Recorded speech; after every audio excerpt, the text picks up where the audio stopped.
Après avoir trouvé les pilules DE et ma femme. J'ai compris qu'elle me trompait et voici comment je lui ai donné.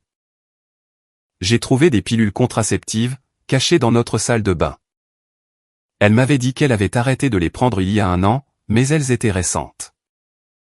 Ce que j'ai découvert ensuite, allait bien au-delà d'une simple liaison. Certaines trahisons blessent plus profondément, que vous ne pouvez l'imaginer. Je m'appelle Brian Carter. J'ai 45 ans, et je travaille comme chef de projet informatique senior. Pour une entreprise technologique à Seattle.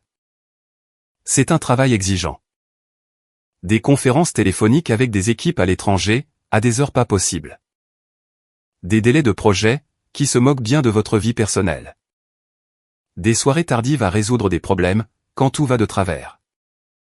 Le salaire est solide, environ $120 000 par an, et cela nous a permis de vivre confortablement. Dans un beau quartier de Redmond. Ma femme, Kristen, a 38 ans, et travaille dans le marketing. Dans une agence de taille moyenne en centre-ville. Elle est intelligente, ambitieuse, et a toujours eu cette volonté de grimper les échelons. Nous avons 2 enfants, Brooke, ma belle-fille de 16 ans. Issue de la précédente relation de Kristen, et Samuel, notre fils de 2 ans. Madame Gloria Williams, notre nounou de 58 ans, nous aide avec Samuel depuis sa naissance. Gloria a été une présence constante dans nos vies, et je lui faisais une confiance absolue. C'était un jeudi soir, en octobre, quand tout a commencé à s'effondrer. J'étais rentré tôt à la maison, pour une fois. Un cadeau rare, dans mon domaine d'activité. Un déploiement, qui devait prendre toute la soirée, s'était terminé à 16 heures. Et je me suis retrouvé avec du temps libre inattendu. Kristen m'avait envoyé un message vers 15 heures. Disant qu'elle avait une présentation de dernière minute à finaliser. Et qu'elle ne serait pas rentrée avant 20 heures. Rien d'inhabituel à cela. Au cours de l'année écoulée, ces soirées tardives étaient devenues plus fréquentes. Mais je mettais cela sur le compte de son ascension professionnelle. Elle avait toujours été ambitieuse, toujours à pousser pour obtenir la prochaine promotion. Brooke était chez une amie, en train de réviser pour ses examens de mi-semestre. Et Samuel faisait sa sieste de l'après-midi, sous la surveillance de Madame Gloria. La maison était calme. J'ai décidé de faire une surprise à Kristen, en rangeant un peu la maison. Et peut-être même en préparant le dîner pour son retour. Notre salle de bain était devenue une zone sinistrée. Son côté du lavabo était encombré de bouteilles à moitié vides, de maquillage éparpillé partout. Et de produits pour les cheveux qui se multipliaient comme des lapins. Alors que je commençais à ranger, en remettant les bouteilles dans un certain ordre. J'ai renversé quelques objets, près du fond de l'étagère. C'est là que je l'ai vu. Une plaquette de pilules contraceptives, glissée derrière un vieux flacon de shampoing. Et une crème pour le visage qu'elle n'utilisait jamais. Je suis resté là, tenant la plaquette, l'esprit en ébullition. Kristen avait arrêté de prendre la pilule il y a plus d'1 an. Nous en avions parlé. Elle avait dit qu'elle voulait passer au naturel, que les hormones jouaient sur son humeur. Et qu'elle en avait assez des effets secondaires. Je ne l'avais pas remise en question. Pourquoi l'aurais-je fait? Nous avions déjà Samuel, et à nos âges. Nous avions convenu que nous ne voulions plus d'autres enfants de toute façon. Mais ces pilules n'étaient pas vieilles. J'ai vérifié les dates, imprimées sur le dos en aluminium. Elles étaient actuelles, récentes. Elle les avait prises, au cours des dernières semaines. Plusieurs pilules étaient déjà percées. Mes mains ont commencé à trembler. Je me suis dit qu'il devait y avoir une explication. Peut-être que son médecin lui avait recommandé de reprendre, pour une raison médicale. Peut-être était-ce pour une régulation hormonale. Ou quelque chose dont elle n'avait pas encore parlé. J'ai essayé de me convaincre que ce n'était rien, mais un nœud glacé se formait dans ma poitrine. Se propageant comme de l'eau glacée dans mes veines. Puis, d'autres détails ont commencé à me revenir en mémoire. Des détails que j'avais ignorés, ou minimisés. La façon dont elle était devenue distante, au cours des derniers mois. Les nuits où elle prétendait être trop fatiguée, ou trop stressée pour la moindre intimité. Son téléphone, désormais toujours posé face contre table. Le code d'accès, récemment changé pour quelque chose que je ne connaissais pas. Ces événements professionnels et ces dîners avec des clients, qui semblaient se produire de plus en plus fréquemment. La nouvelle lingerie, que j'avais trouvée dans son tiroir le mois dernier, et qu'elle n'avait jamais portée devant moi. J'ai remis les pilules exactement là où je les avais trouvées, et je suis descendu. Mon cœur battait la chamade, mais je me suis forcé à rester calme, à réfléchir clairement. J'étais loin de me douter que la découverte de ces pilules allait me mener à découvrir une trahison si profonde, qu'elle ferait voler notre mariage en éclats pour toujours. Je me tenais dans la cuisine, fixant la cuisinière, sans vraiment la voir. Mon esprit s'emballait, reliant des points que j'avais ignorés pendant des mois. Les pilules, à l'étage, ressemblaient à un poids oppressant sur ma poitrine, rendant la respiration normale difficile. Je me suis forcé à bouger, à faire quelque chose de productif. En attendant que Kristen rentre à la maison, j'ai commencé à sortir des ingrédients du réfrigérateur, des blancs de poulet, des légumes, des pâtes. Cuisiner avait toujours été ma façon de me vider la tête. Et à cet instant précis, j'en avais besoin, plus que de toute autre chose. Pendant que je travaillais, mes pensées revenaient sans cesse à la même question. Pourquoi prendrait-elle la pilule, si elle ne prévoyait pas de coucher avec quelqu'un? La réponse était évidente, mais je ne voulais pas encore l'accepter. Pas sans preuve. Pas sans en être absolument certain. Vers 18h30, j'ai entendu la porte d'entrée s'ouvrir. Madame Gloria a crié pour dire qu'elle rentrait chez elle, pour la soirée. Je l'ai remerciée, j'ai écouté ses pas s'éloigner, et je suis retourné à la cuisinière. Samuel faisait toujours la sieste à l'étage, et Brooke ne rentrerait pas avant la fin du dîner. C'était juste moi, et mes pensées. Kristen a franchi la porte à 20h15, soit 15 minutes plus tard que prévu. Elle est entrée dans la cuisine avec son sourire habituel, et a posé son sac sur le comptoir. « Salut chérie, dit-elle, en m'embrassant sur la joue. Ça sent bon. Tu as cuisiné? » J'ai gardé une voix stable. Ouais, je me suis dit que j'allais te faire une surprise. Longue journée, soupira-t-elle de façon dramatique, en s'appuyant contre le comptoir. Tu n'as pas idée. La présentation s'est bien passée. Mais il y a eu tellement de changements de dernière minute. Je suis épuisé. Je l'ai observée attentivement. Elle avait l'air fatiguée, certes, mais il y avait autre chose. Un éclat, presque comme si elle surfait sur une sorte d'euphorie. Son maquillage était encore parfait. Sa coiffure, impeccable. Pour quelqu'un qui avait stressé toute la journée à cause d'une présentation. Elle avait l'air remarquablement apprêtée. Comment ça s'est passé avec le client, ai-je demandé, en dressant les assiettes. Vraiment bien. En fait, je crois qu'on a décroché le contrat. Elle a pris un verre de vin, de la bouteille que j'avais ouverte. Justine, de l'équipe de conception, a vraiment assuré avec les visuels. Il nous a mis en valeur. Justine. Elle l'avait mentionné quelques fois, au cours des derniers mois. Le nouveau de l'équipe, plus jeune, soi-disant talentueux. J'ai gardé ce nom dans un coin de ma tête. C'est super, ai-je dit, en lui tendant une assiette. Tu as beaucoup travaillé avec lui, dernièrement. Oui, il a été inestimable. Elle a pris une bouchée, sans croiser mon regard. Nous formons une bonne équipe. Je parie que oui, ai-je pensé, mais j'ai gardé une expression neutre. Au lieu de cela, j'ai dit, Samuel t'a réclamé plus tôt. Il a dit un truc drôle. Elle a levé les yeux. Ah, oui. Qu'est-ce qu'il a dit? Il jouait avec ses petites voitures. Et n'arrêtait pas de dire quelque chose qui ressemblait à un papa de Justine. Point. Les enfants disent les trucs les plus bizarres, n'est-ce pas? J'ai observé son visage attentivement. Pendant une fraction de seconde, sa fourchette s'est figée, à mi-chemin de sa bouche. Ses yeux se sont légèrement écarquillés, et je l'ai vu déglutir difficilement. Puis elle a ri, mais cela sonnait faux. C'est hilarant. Il m'a probablement entendu parler de Justine. Lors d'un appel professionnel ou quelque chose comme ça. Tu sais comment les enfants retiennent des choses au hasard. Oui, ai-je dit doucement. C'est tellement vrai.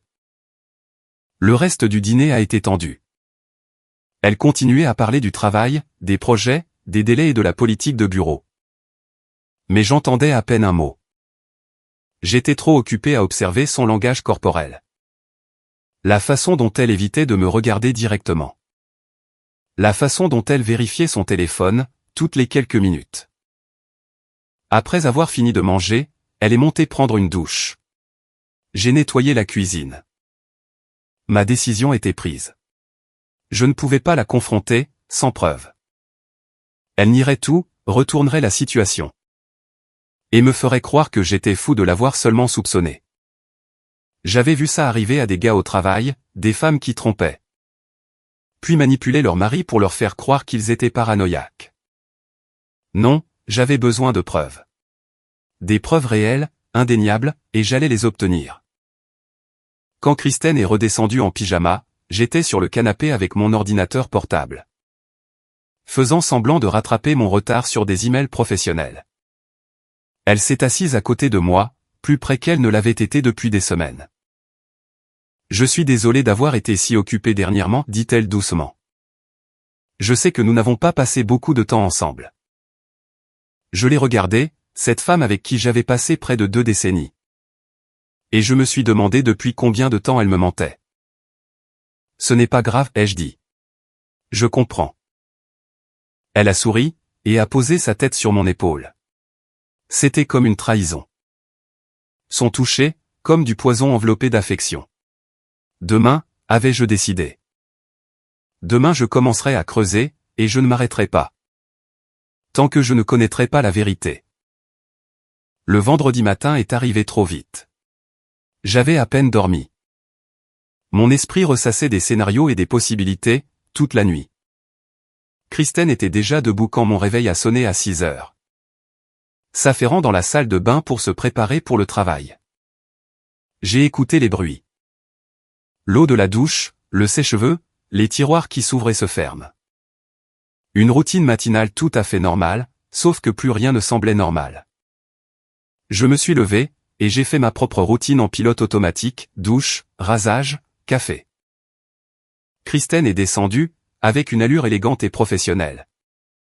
Dans une robe noire que je n'avais jamais vue auparavant. Elle lui allait à merveille. Elle avait probablement coûté plus cher que ce qu'elle dépensait d'habitude pour ses vêtements de travail. Nouvelle robe, ai-je demandé, en gardant un ton désinvolte. Elle baissa les yeux, comme surprise. Oh, ça. Non, je l'ai depuis un moment. Je ne dois pas la porter souvent. Elle a attrapé sa tasse de café. J'ai cette réunion tôt ce matin, tu te souviens? Je ne serai probablement pas rentré avant tard. D'accord? La grande présentation. Ouais. Elle m'a embrassé sur la joue. Une habitude qui ressemblait maintenant à une performance théâtrale. Passe une bonne journée. Je l'ai regardé partir, attendant que sa voiture quitte l'allée. Ensuite, j'ai appelé mon patron, et je lui ai dit que je prenais un jour de congé personnel. Chose que je faisais rarement. Il n'a posé aucune question. Madame Gloria est arrivée à 8 heures pour surveiller Samuel. Je lui ai dit que j'avais des courses à faire, et que je serais de retour dans l'après-midi. Elle m'a lancé un regard, qui a duré un peu trop longtemps. Quelque chose d'incertain dans ses yeux, mais elle s'est contentée d'opiner du chef. Je suis monté dans ma voiture, et j'ai conduit jusqu'à l'immeuble de bureau de Kristen. En centre-ville. Je me suis garé de l'autre côté de la rue, dans un parking public. Avec une vue dégagée sur l'entrée. C'était irréel d'être assis là, comme un personnage de mauvais film policier. Mais j'avais besoin de savoir. Vers 9h30, je l'ai vue. Elle est sortie par l'entrée principale, mais pas seule. Un homme marchait à ses côtés, grand, probablement au début de la trentaine. Portant des vêtements décontractés mais visiblement chers. Qui ne correspondaient pas tout à fait à l'environnement de l'entreprise. Ils ne se touchaient pas, mais il y avait quelque chose dans leur façon de bouger ensemble. Une familiarité, qui a serré ma poitrine. Ils sont montés dans sa voiture. C'est elle qui conduisait. Je les ai suivis à distance, en prenant soin de rester quelques voitures en arrière. Ils se sont dirigés vers le nord, s'éloignant du centre-ville. Vers un quartier plein de restaurants branchés et de cafés. Elle s'est garée dans un parking. Derrière un hôtel de charme que je n'avais jamais remarqué auparavant. Mes mains serraient le volant si fort, que mes jointures en étaient blanches. Je les ai regardés sortir de la voiture. Justine, parce que je savais que ça devait être lui, a posé sa main dans le bas de son dos. Alors qu'il marchait vers l'entrée. Elle ne s'est pas écartée. Elle s'est appuyée contre lui. Je suis resté assis là, pendant peut-être 5 minutes, mon cœur battant dans mes oreilles. Puis j'ai attrapé mon téléphone, et j'ai commencé à prendre des photos. La voiture dans le parking, l'entrée de l'hôtel. J'ai même pris une photo d'eux à travers les fenêtres du hall. Se tenant proches l'un de l'autre à la réception. C'était réel. Cela se passait vraiment. J'aurais pu entrer en trombe. Une part de moi en avait envie, mais ce n'est pas comme ça qu'on gagne. C'est comme ça qu'on perd le contrôle. Qu'on se fait passer pour le méchant. Qu'on lui donne des munitions, à utiliser contre vous plus tard. Non, je devais être intelligent sur ce coup-là. J'ai conduit pour rentrer à la maison, l'esprit clair pour la première fois depuis des jours. Le choc s'était dissipé, laissant place à quelque chose de froid et de concentré. Je n'allais pas encore la confronter. J'allais monter un dossier si solide, qu'elle ne pourrait pas s'en sortir. Quand je suis rentré à la maison, Madame Gloria était dans la cuisine avec Samuel. Elle a levé les yeux quand je suis entré, et je l'ai revue. Ce regard inquiet, comme si elle savait quelque chose mais avait peur de le dire. Madame Gloria, ai-je dit doucement. Pouvons-nous parler? Madame Gloria s'est raidie, ses mains s'arrêtant au-dessus du sandwich qu'elle préparait pour Samuel. Pendant un moment, elle ne s'est pas retournée, et je pouvais voir la tension dans ses épaules. Monsieur Carter, dit-elle enfin, la voix prudente. À propos de quoi? J'ai tiré une chaise, à la table de la cuisine. S'il vous plaît, asseyez-vous. Elle a hésité, puis s'est essuyé les mains sur un torchon, et s'est assise en face de moi. Samuel était dans le salon, distrait par ses dessins animés. Nous avions quelques minutes d'intimité. J'ai besoin que vous soyez honnête avec moi, ai-je dit, en gardant une voix basse et posée. Avez-vous vu quelque chose d'inhabituel, par ici? Quelque chose que je devrais savoir? Ses yeux se sont baissés vers la table. Elle avait 58 ans, travaillait pour nous depuis la naissance de Samuel. Et je l'avais toujours traitée avec respect. Mais à ce moment précis, je voyais bien qu'elle luttait intérieurement. Madame Gloria. S'il vous plaît. Je sais déjà qu'il se passe quelque chose.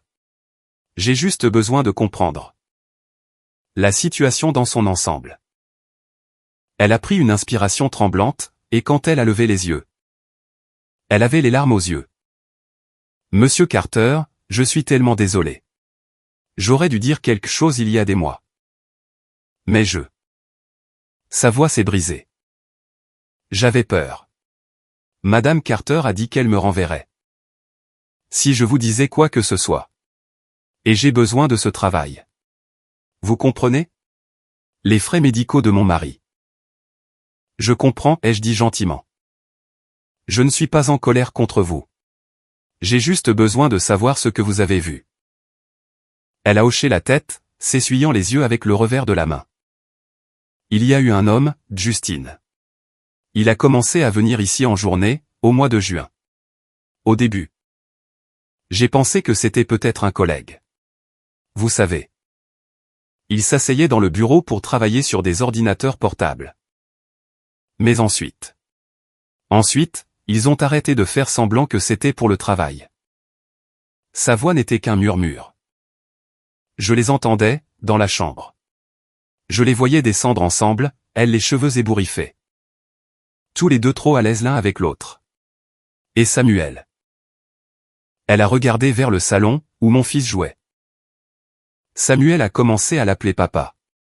Madame Carter en riait, lui disait que c'était drôle. L'encourageait presque. Les mots m'ont frappé comme des coups physiques, mais j'ai gardé une expression neutre. À quelle fréquence venait-il ici? 2. Peut-être 3 fois par semaine. Toujours quand vous étiez au travail. Toujours pendant la sieste de Samuel. Elle se tordait les mains. J'aurais dû vous le dire. Je sais que j'aurais dû. Mais elle a dit. Elle a dit que si je disais quoi que ce soit, elle dirait aux gens que je volais dans la maison. Qu'elle ferait en sorte que je ne travaille plus jamais dans cette ville. J'ai tendu le bras à travers la table, et j'ai posé ma main sur la sienne. Madame Gloria, vous n'avez pas d'ennui. Et vous n'allez pas perdre votre emploi. J'ai besoin que vous fassiez quelque chose pour moi. Cependant. Elle a levé les yeux, pleine d'espoir et effrayée en même temps. J'ai besoin que vous écriviez tout ce dont vous vous souvenez. Les dates, les heures. Tout ce qu'ils ont dit ou fait de spécifique. Pouvez-vous faire cela? Elle a hoché la tête, lentement. Oui. Oui, je peux faire ça. Bien. Je me suis levé, sentant cette froide lucidité s'installer encore plus profondément. Et Madame Gloria, quand tout cela sera terminé, vous aurez toujours un emploi. Je vous le promets. Elle s'est remise à pleurer, mais cette fois, c'était de soulagement. Merci, Monsieur Carter. Merci. Je suis monté dans mon bureau à domicile, et j'ai fermé la porte. J'ai sorti un carnet, et j'ai commencé à tout documenter. Les pilules, les photos d'aujourd'hui, le témoignage de Madame Gloria. J'ai ouvert un nouveau compte email, dont Kristen ignorait l'existence.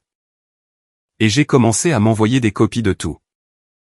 Puis, j'ai fait quelque chose que je n'aurais jamais pensé faire. J'ai appelé un avocat spécialiste des divorces. La femme qui a répondu était professionnelle, et directe. J'ai expliqué la situation dans les grandes lignes, suspicion d'infidélité, collecte de preuves. Besoin de discrétion. Elle a écouté sans m'interrompre.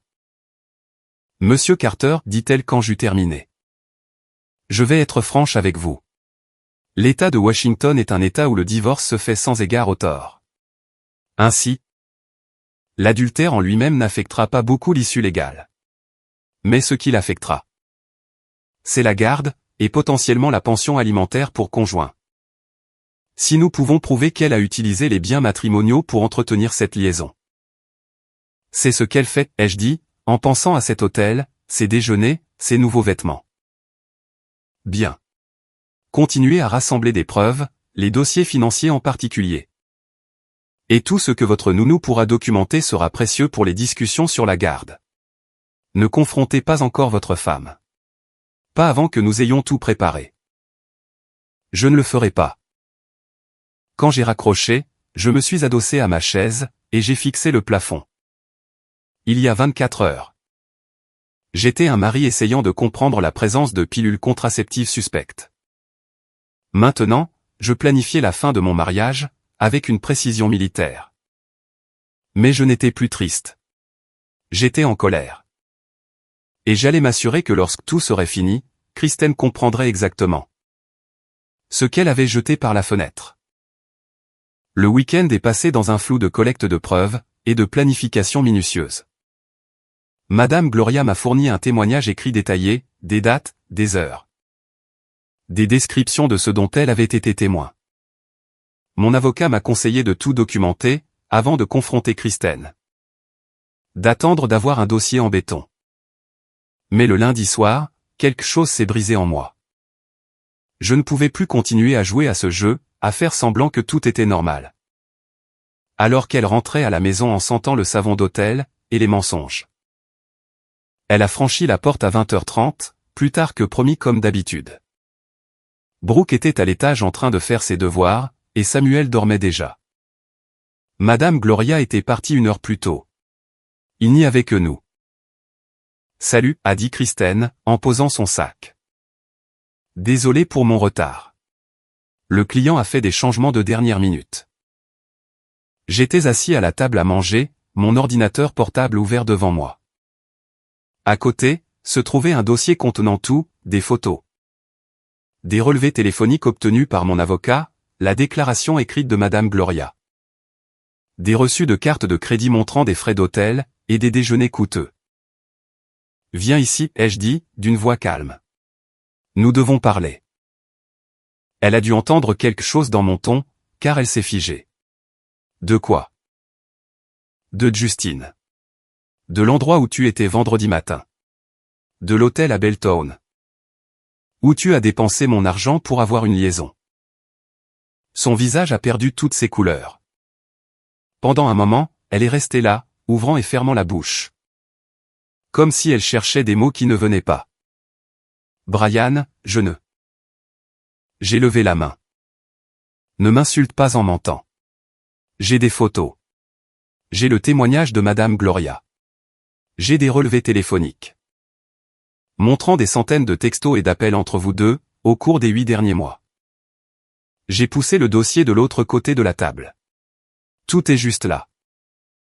Elle s'est approchée, les mains tremblantes, alors qu'elle ouvrait le dossier. J'ai observé son visage, pendant qu'elle feuilletait les pages, j'ai vu le moment où elle a réalisé qu'il n'y avait aucune issue. Depuis combien de temps le sais-tu, murmura-t-elle. Depuis jeudi, quand j'ai trouvé tes pilules contraceptives. Je me suis reculé, en gardant ma voix stable. Les pilules que tu prenais dans mon dos, parce que tu couchais avec lui. Elle a refermé le dossier, et s'est laissée tomber sur une chaise en face de moi. Brian, s'il te plaît, laisse-moi t'expliquer. Expliquer quoi? Comment tu l'as fait venir dans notre maison? Comment tu as laissé notre fils l'appeler papa? Comment tu as volé dans le fonds d'études de Samuel? Pour financer ça? J'ai sorti une autre feuille. Des relevés bancaires, montrant des virements depuis notre compte joint. 64 000 $. Kristen. C'est ce que tu as pris au cours de l'année écoulée. Ses yeux se sont écarquillés. J'allais les rembourser. Avec quoi? Ton salaire, qui couvre à peine tes habitudes de shopping. J'ai senti la colère, percer enfin ma carapace contrôlée. Tu préparais ce divorce depuis des mois. N'est-ce pas? J'ai trouvé des emails adressés à ton avocat. Tu attendais juste le bon moment. Pour appuyer sur la détente. Essayer de cacher les actifs, avant que je ne m'en rende compte. Elle s'est mise à pleurer, mais c'était des larmes de panique, pas de remords. Ce n'est pas ce que tu crois. Justine et moi. On a juste eu une connexion. Et les choses sont devenues compliquées. Compliquées. J'ai ri, un son amer. Tu as fait un choix, Kristen. Chaque fois que tu lui as envoyé un message. Chaque fois que tu l'as retrouvé à cet hôtel. Chaque fois que tu es rentré à la maison et que tu m'as embrassé. Alors que son eau de Cologne était encore sur ta peau. C'était des choix. J'ai fait une erreur, dit-elle, la voix brisée. Les gens font des erreurs. Ce n'était pas une erreur. Les erreurs sont des choses ponctuelles. Des accidents. C'était 8 mois de tromperie calculée. Je me suis levé, en la regardant de haut. Madame Gloria a tout noté. Comment tu l'as menacée, comment tu as ri de moi avec Justine. Comment tu as encouragé Samuel, à appeler un autre homme papa au point. Elle s'est essuyé les yeux, et quelque chose a changé dans son expression. La panique cédait la place à autre chose, la défensive. Peut-être que si tu avais été plus présent. Peut-être que si tu avais vraiment fait attention à moi. Au lieu de ton travail. N'ose même pas, ai-je dit, la voix basse et dure.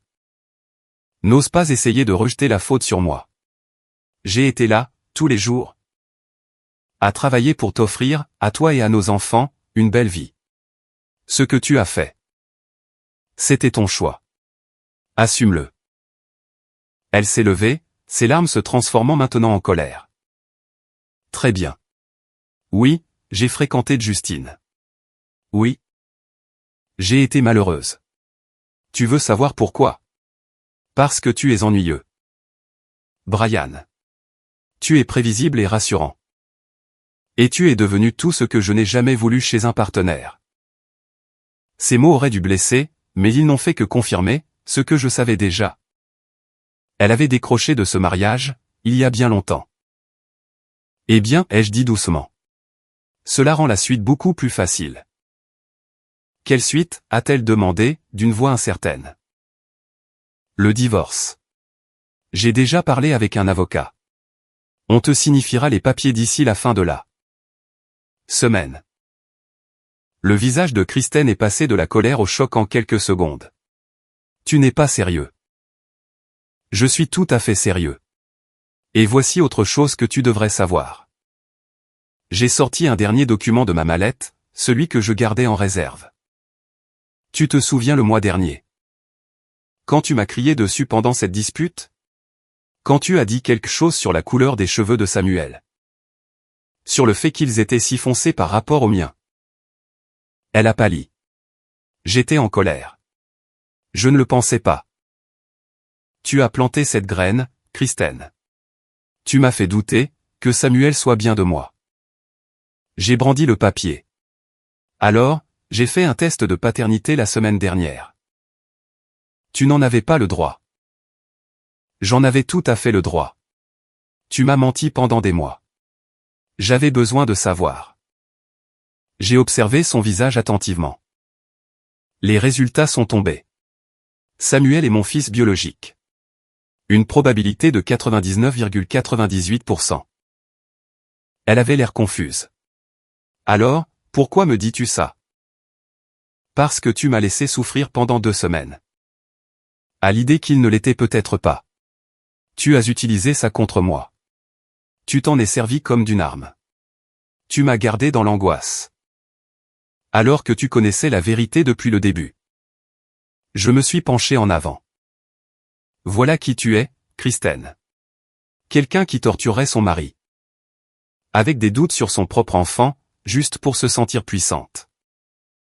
Elle est restée là, les larmes coulant sur son visage. Mais je n'ai rien ressenti. Ni sympathie, ni regret, juste une froide lucidité. Je veux la garde de Samuel, ai-je dit.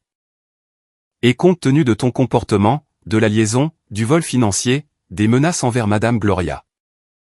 Du fait que tu as mis notre fils en danger en amenant ton amant près de lui.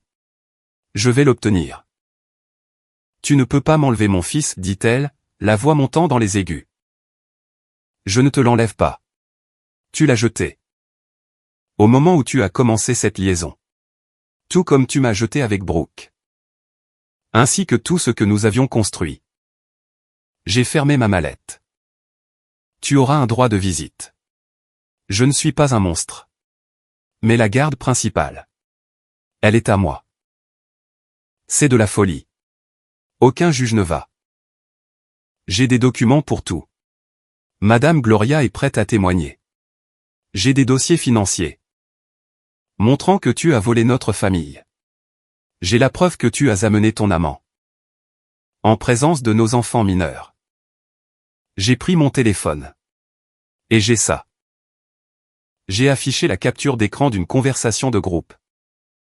Que Madame Gloria avait trouvée sur l'iPad de Kristen. Avant que je ne lui demande de documenter les choses. Une conversation qu'elle avait accidentellement laissée ouverte. Pendant qu'il chargeait dans la cuisine. Elle montrait Kristen et ses amis en train de se moquer de moi. Riant du fait que j'ignorais tout pour Justine. Se moquant de mes tentatives pour sauver notre mariage. Kristen l'a lu, et son visage s'est décomposé.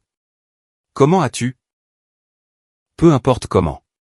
Ce qui compte, c'est que chaque ami, chaque membre de la famille. Chaque personne qui pensait que tu étais cette épouse et mère parfaite, va voir qui tu es vraiment. Je me suis dirigé vers les escaliers. Je dors dans la chambre d'amis. Je te suggère de trouver un autre endroit. Où aller demain? Peut-être chez Justine. Je suis sûr qu'il adorerait t'accueillir. Maintenant que tout est au grand jour. Brian, s'il te plaît, m'a-t-elle interpellé. Nous pouvons surmonter ça. Nous pouvons suivre une thérapie. Je me suis arrêté, et je me suis retourné. Une thérapie ne répare pas la trahison. Elle n'efface pas 8 mois de mensonges. Et elle ne me fera certainement pas oublier. Que tu as mis notre fils en danger, pour quelques frissons avec un gars assez jeune. Pour être excité par des liaisons dans des chambres d'hôtel. J'ai monté les escaliers, la laissant debout dans la salle à manger. entouré par les preuves de sa destruction. Depuis la chambre de Brooke, je pouvais entendre de la musique jouer. Elle ne savait pas encore. Cette conversation arriverait bien assez tôt. Mais pour l'instant, j'avais fait ce que j'avais à faire. J'avais affronté la vérité, exposé les faits, et mis la machine en marche. Kristen avait réduit notre mariage en cendres. Je m'assurais juste qu'elle comprenait, qu'il n'y avait plus rien à sauver. Le mardi matin, je me suis réveillé dans la chambre d'Amy. L'esprit plus clair qu'il ne l'avait été depuis des jours. Kristen était partie tôt. J'ai entendu sa voiture sortir vers 6 heures. Elle fuyait, probablement. Je m'en fichais. La machine était déjà en marche.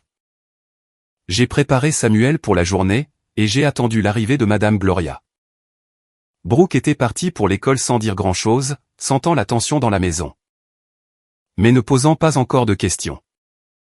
Cette conversation allait venir, mais je devais choisir le bon moment. Vers 9 heures, je suis allé dans la chambre principale, pour prendre certains de mes vêtements. J'avais besoin de déplacer mes affaires dans la chambre d'Amy de façon permanente. Jusqu'à ce que Kristen trouve un autre endroit où aller. En faisant mes affaires, j'ai remarqué sa boîte à bijoux posée sur la commode. L'ancienne boîte que ma mère nous avait offerte il y a des années. Quelque chose m'a poussé à l'ouvrir. À l'intérieur, se trouvaient les objets habituels, des boucles d'oreilles, des bracelets. Quelques bijoux fantaisie. Mais quelque chose manquait.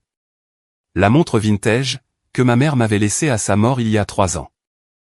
Une Omega des années 1960, qui avait appartenu à mon grand-père, d'une valeur d'environ 8,000 $. Mais inestimable à mes yeux. Et la bague de fiançailles de ma grand-mère, une pièce en platine et diamant des années 1940. Valant au moins 12,000 $. Elles avaient disparu. J'ai senti la colère remonter, brûlante et vive. J'ai fouillé chaque tiroir, chaque boîte, chaque cachette. Rien. J'ai vérifié le coffre-fort, toujours verrouillé. Mais quand je l'ai ouvert, ces objets précis n'y étaient pas. Seuls d'autres objets de valeur restaient. J'ai appelé Madame Gloria dans la chambre. La montre et la bague que ma mère m'a laissées. Les avez-vous vues récemment? Son visage s'est décomposé. Oh, Monsieur Carter, j'espérais que vous ne le remarqueriez pas, avant un peu plus longtemps. Comment ça? Elle se tordit les mains. L'automne dernier, peut-être en octobre ou en novembre. Madame Carter faisait du tri. Elle m'a posé des questions sur ces pièces. A dit qu'elle pensait les faire estimer. Quelques jours plus tard. Je l'ai vu les emballer. Elle m'a dit qu'elle les envoyait pour un nettoyage. Mais elle ne les a jamais ramenés. Madame Gloria a secoué la tête. Je suis tellement désolé. J'aurais dû dire quelque chose, mais je n'ai pas pensé. Je veux dire? J'ai supposé qu'elle les récupérerait un jour. J'ai sorti mon téléphone, et j'ai fait une recherche rapide. J'ai trouvé la montre de ma mère, répertoriée sur eBay. Vendue il y a 8 mois, pour 7,8 cents $. L'annonce montrait des photos de ce qui était sans conteste ma montre. J'ai reconnu une minuscule rayure sur le boîtier. Ma main tremblait pendant que je cherchais la bague. Trouvée sur un site de bijoux vintage, vendue il y a 7 mois, pour 11,5 cents $. 19,000 $. Elle avait vendu l'héritage de ma mère, pour 19,000 $. Je me suis assis lourdement sur le lit, le téléphone toujours à la main. Madame Gloria a posé une main douce sur mon épaule. Elle vous a dit que c'était pour un nettoyage, ai-je dit doucement. Quand a-t-elle fait ça? Juste au moment où Monsieur Justine a commencé à venir plus fréquemment, a répondu Madame Gloria. Je m'en souviens, car elle semblait excitée par quelque chose. N'arrêtez pas de vérifier son téléphone et de sourire. L'argent avait servi à financer la liaison. La montre de ma mère, la bague de ma grand-mère. Des objets de famille qui auraient dû revenir à Samuel un jour. Vendus pour payer des chambres d'hôtel, et des dîners romantiques avec son amant. J'ai appelé mon avocat immédiatement. Brian, a-t-elle répondu. Que s'est-il passé? Je lui ai tout raconté, les objets de famille disparus, les annonces eBay. La chronologie qui correspondait à la liaison. Mon avocate est restée silencieuse un instant, puis j'ai entendu le bruit d'un clavier. C'est bon pour nous, dit-elle. Enfin, détournement de biens propres, vendus sans votre consentement. C'est du vol? Brian. Nous pouvons utiliser cela dans la procédure de divorce. Et peut-être même déposer des accusations criminelles. Je veux qu'elle paie pour ça, ai-je dit, ma voix stable, mais glaciale. Pas seulement financièrement. Je veux que tout le monde sache ce qu'elle a fait. Nous nous en assurerons. Transférez-moi ces annonces. Et tous les documents que vous avez. Et Brian? Commencez à documenter tout ce qu'elle aurait pu prendre d'autre. Vérifiez vos comptes. Vos biens. Si elle a volé ça, elle a pu prendre davantage. J'ai passé le reste de la matinée à tout passer en revue. J'ai trouvé d'autres objets manquants.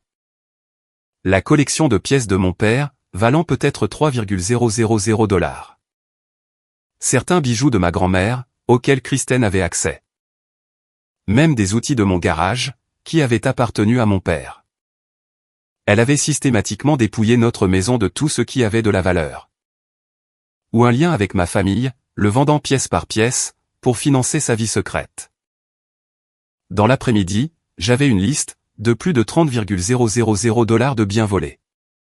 Quand Kristen est rentrée ce soir-là, je l'attendais dans le salon. Madame Gloria avait emmené Samuel au parc, nous laissant seuls. Nous devons parler de la montre de ma mère, ai-je dit. Son visage a pâli. Qu'est-ce qu'il y a? J'ai levé mon téléphone, lui montrant l'annonce eBay.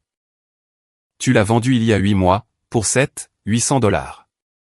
Avec la bague de ma grand-mère. Et une douzaine d'autres objets de famille. Elle a ouvert la bouche, puis l'a refermée.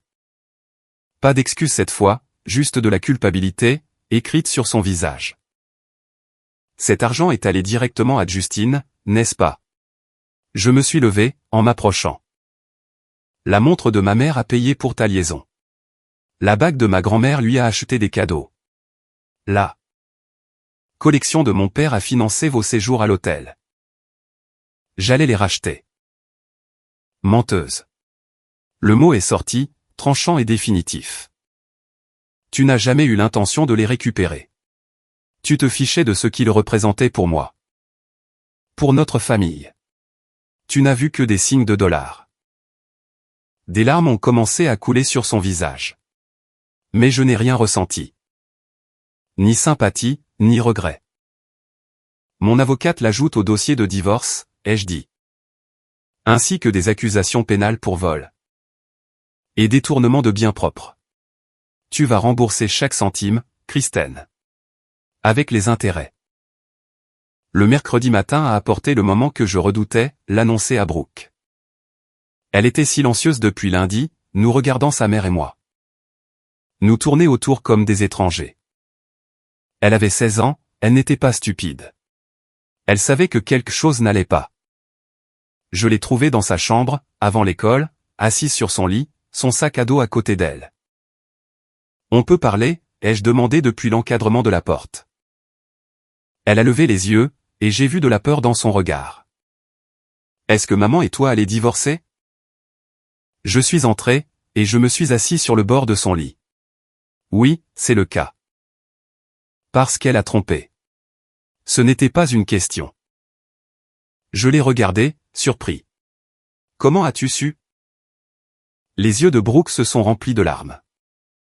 Je le sais depuis des mois. Brian. Depuis l'été dernier. Je l'ai vu avec lui au centre commercial. Il se tenait la main. En riant. Je ne savais pas quoi faire. L'utilisation de mon prénom, une chose qu'elle ne faisait que lorsqu'elle était très émue, m'a frappé de plein fouet. Pourquoi ne me l'as-tu pas dit? Parce que j'avais peur. Les larmes ont alors débordé. Maman a dit. Elle m'a dit que si je te le disais, ça détruirait notre famille. Que tu serais tellement en colère. Que tu nous quitterais toutes les deux. Elle a dit que je devrais choisir entre vous. Et je ne voulais pas choisir.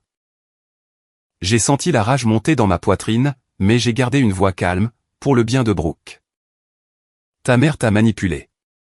Elle t'a fait porter ce secret pour se protéger elle-même. Pas pour protéger notre famille. Je suis tellement désolé. Brooke a sangloté. J'aurais dû te le dire. J'en ai eu envie tellement de fois, mais j'avais si peur. Je l'ai prise dans mes bras. Ce n'est pas de ta faute. Rien de tout cela n'est de ta faute. Ta mère t'a mise dans une position impossible. Elle a pleuré contre mon épaule pendant plusieurs minutes. Quand elle s'est enfin reculée, son visage était rouge et tacheté. J'ai trouvé autre chose, a-t-elle dit doucement. Elle a cherché sous son oreiller, et a sorti un morceau de papier plié. Maman a laissé ça sur le comptoir de la cuisine. La semaine dernière. Je crois qu'elle voulait le jeter. Mais je l'ai trouvé dans la corbeille de recyclage. J'ai déplié le papier. C'était une lettre d'un avocat spécialisé en droit de la famille, datée d'il y a 9 mois. Décrivant les options de Kristen pour un divorce. L'estimation de la division des biens, et des accords de garde. Il y avait des notes, de l'écriture de Kristen, dans les marges. Attendre après la prime. Transférer les économies d'abord. Besoin de 6 mois pour me préparer. Elle préparait cela depuis janvier. 10 mois de préparation méthodique pour me quitter, tout en faisant semblant que tout allait bien. Il y a plus, a ajouté Brooke. Elle a sorti son téléphone, et m'a montré des captures d'écran. Elle a cette discussion de groupe avec ses amis. Elle parle de Justine, de toi. De tout. Je l'ai trouvé sur son iPad il y a quelques mois, quand je l'ai emprunté pour mes devoirs. Les captures d'écran montraient exactement ce que Madame Gloria avait trouvé. Des messages se moquant de moi, riant de mon ignorance, discutant de la stratégie pour le divorce. Mais il y avait d'autres messages, que je n'avais pas vus auparavant.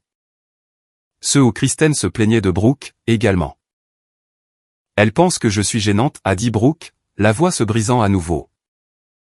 Elle a écrit qu'elle aurait aimé ne pas avoir à gérer une adolescente. Pendant son nouveau départ. Que je ressemblais trop à mon père biologique, quel qu'il soit. La cruauté de la chose m'a abasourdi. Brooke, écoute-moi. Tu n'es pas gênante. Tu es ma fille. Pas biologiquement. Mais dans tous les sens qui comptent. Elle a levé les yeux vers moi, l'espoir se mêlant à son expression. Vraiment? Vraiment. Et quand ce divorce sera prononcé? Je vais te demander si tu veux que je t'adopte officiellement. Si tu es d'accord avec ça. De nouvelles larmes ont coulé, mais celle-ci semblait différente. Je ferai ça sans hésiter. Tu es mon père, depuis que j'ai 6 ans. Ça ne changera pas. Juste parce que ta mère et moi, nous nous séparons. Elle a jeté ses bras autour de moi, me serrant fort. Je veux vivre avec toi, pas avec elle. Je veux rester avec toi, et Samuel. On va faire en sorte que ça arrive, ai-je promis. Tu es assez grande, pour que le tribunal écoute ta préférence. Après le départ de Brooke pour l'école, j'ai transféré tout ce qu'elle m'avait donné à mon avocate. Chaque nouvelle preuve, était un clou de plus dans le cercueil de Kristen. Vers midi, mon avocate m'a rappelé. Brian, toute cette documentation est excellente. Avec le témoignage de Brooke. La déclaration de Madame Gloria, le vol financier, et les documents de planification. Nous avons un dossier incroyablement solide. Je suis convaincu que nous obtiendrons la garde principale de Samuel. Et compte tenu de l'âge de Brooke et de sa préférence. Elle peut choisir de vivre avec vous, également. Qu'en est-il de la liaison? Des biens volés? L'État de Washington est sans faute pour le divorce lui-même. Mais le vol change la donne. Nous pouvons engager des poursuites pénales séparément. Si vous le souhaitez. Quant à la garde, la liaison montre un manque de jugement. Surtout le fait d'amener l'amant en présence d'enfants mineurs. Combiné à l'irrégularité financière. Cela brosse le portrait de quelqu'un, qui a fait passer ses désirs. Avant le bien-être de sa famille. Faites-le, ai-je dit. Tout. Je veux qu'elle fasse face aux conséquences. C'est compris. Les papiers seront signifiés demain. À son bureau. Êtes-vous préparé à sa réaction? J'ai pensé à la montre de ma mère, aux larmes de Brooke. Au fait que Samuel appelait un autre homme papa. À 10 mois de tromperie calculée. Je suis prêt, ai-je dit. Les papiers du divorce ont été signifiés le jeudi après-midi, au bureau de Kristen. Selon mon avocate, elle a fait toute une scène, pleurant, criant au harcèlement. Essayant de faire jeter l'huissier dehors par la sécurité. Ça n'a pas marché. Les papiers ont été remis, et maintenant, le compte à rebours avait commencé. Elle m'a appelé 17 fois, cet après-midi-là. Je n'ai pas répondu. Elle a envoyé des textos, a supplié, a menacé. J'ai tout transféré à mon avocate, et j'ai bloqué son numéro. Désormais, toutes les communications passeraient par les avocats. Le vendredi matin, j'ai reçu un appel d'un numéro inconnu. Contre mon meilleur jugement, j'ai répondu. Brian. C'était Justine. Sa voix était jeune, incertaine. Nous devons parler. Non, nous n'en avons vraiment pas besoin. Écoute, mec. Je ne savais pas qu'elle était mariée, quand tout ça a commencé. J'ai ri, un rire amer et tranchant. Bien sûr que si. Tu savais exactement ce que tu faisais. Tu es venu chez moi. Tu as embrouillé mon fils, tu l'as aidé à me voler. Ne m'appelle pas, pour chercher l'absolution. Elle m'a dit que vous étiez séparés, que le mariage était fini. Point et tu l'as cru. Alors qu'elle vivait toujours dans ma maison, dormait dans mon lit. Portait son alliance. J'ai gardé une voix froide, et contrôlée. Tu es soit un menteur, soit un idiot, Justine. Dans tous les cas, je me fiche de savoir lequel. Il y a eu un silence, à l'autre bout du fil. Puis, elle me demande de l'argent, maintenant. Elle a besoin d'aide pour ses frais de justice. Ce n'est pas mon problème. Ce sont les tiens, apparemment. Puisque tu m'appelles au lieu de l'aider.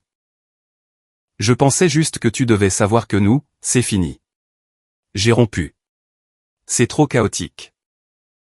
Et je ne vais pas me laisser traîner dans un divorce. Félicitations pour ta clarté morale, ai-je dit. Maintenant, fais-moi une faveur, et ne me contacte plus jamais. J'ai raccroché, avant qu'il ne puisse répondre. L'ironie de la situation ne m'avait pas échappé. Kristen avait fait exploser notre mariage, pour un type qui s'était défilé. À la seconde où les choses s'étaient compliquées. Elle avait échangé la stabilité et la famille contre de l'excitation, et maintenant? Elle n'avait plus ni l'un ni l'autre. Le lundi a eu lieu l'audience pour la garde, des arrangements temporaires. En attendant la procédure de divorce complète. Mon avocate avait préparé un dossier exhaustif, le témoignage de Madame Gloria. La déclaration de Brooke, les relevés financiers, la documentation sur les biens volés. Tout y était. Kristen s'est présentée avec un avocat, qui avait l'air fatigué avant même le début de l'audience. Elle avait probablement déjà épuisé plusieurs avocats. Cherchant quelqu'un qui accepterait son dossier, malgré la montagne de preuves contre elle. Le juge a tout examiné, avec une expression sévère. Quand est venu le moment des témoignages. Madame Gloria a parlé clairement de ce dont elle avait été témoin. La liaison, les menaces, la confusion que cela avait causé chez Samuel. Brooke a témoigné aussi, la voix tremblante mais assurée. Sur la façon dont sa mère l'avait manipulée, pour la réduire au silence. L'avocat de Kristen a essayé d'argumenter que j'étais vindicatif. Que la liaison était un problème distinct, de sa capacité à être mère. Le juge l'a interrompu. Maître, votre cliente a amené son amant dans le domicile conjugal. En présence d'enfants mineurs. Elle a menacé une employée de maison. Pour acheter son silence. Elle a volé et vendu des objets de famille. Valant des dizaines de milliers de dollars. Il ne s'agit pas de la liaison. Il s'agit de jugement. Et de caractère. Le jugement est tombé, rapide et clair. J'ai obtenu la garde physique principale de Samuel.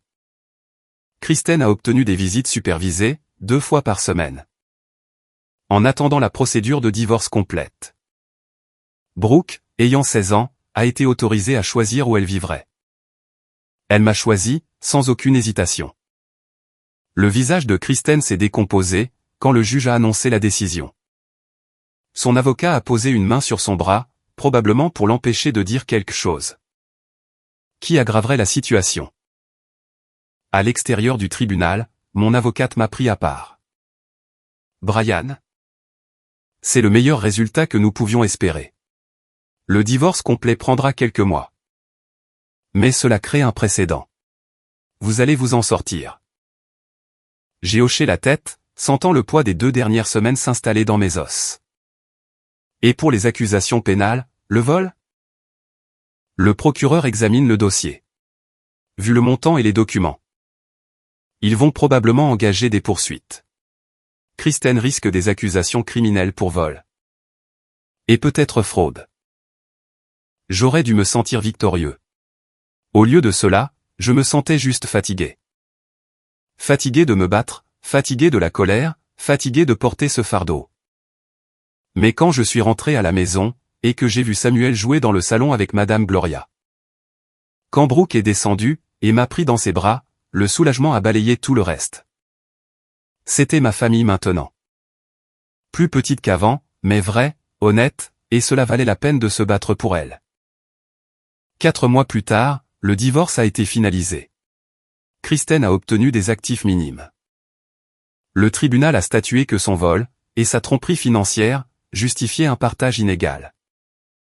J'ai gardé la maison, la majorité de nos économies, et la garde principale de Samuel. Elle a eu sa voiture, quelques effets personnels, et des visites supervisées. Les poursuites pénales ont également avancé. Kristen a plaidé coupable de vol criminel, pour éviter un procès. Elle a écopé de 3 ans de probation, de travaux d'intérêt général. Et a reçu l'ordre de payer une restitution complète, pour tout ce qu'elle avait volé. La montre et la bague avaient disparu depuis longtemps. Vendues à des gens qui n'avaient aucune idée de leur histoire.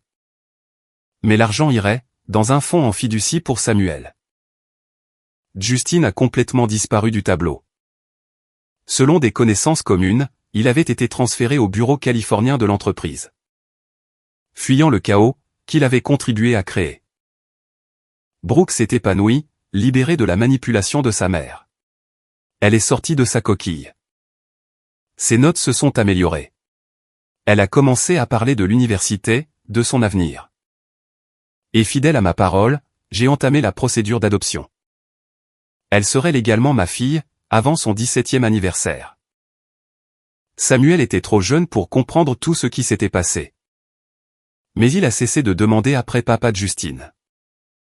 Madame Gloria est restée patiente avec lui, et lentement, la confusion s'est dissipée. Il est redevenu un enfant de 2 ans normal, heureux et aimé. Un samedi de février, Brooke m'a trouvé dans le garage, en train de travailler sur un projet. Et, dit-elle, en s'appuyant contre le cadre de la porte.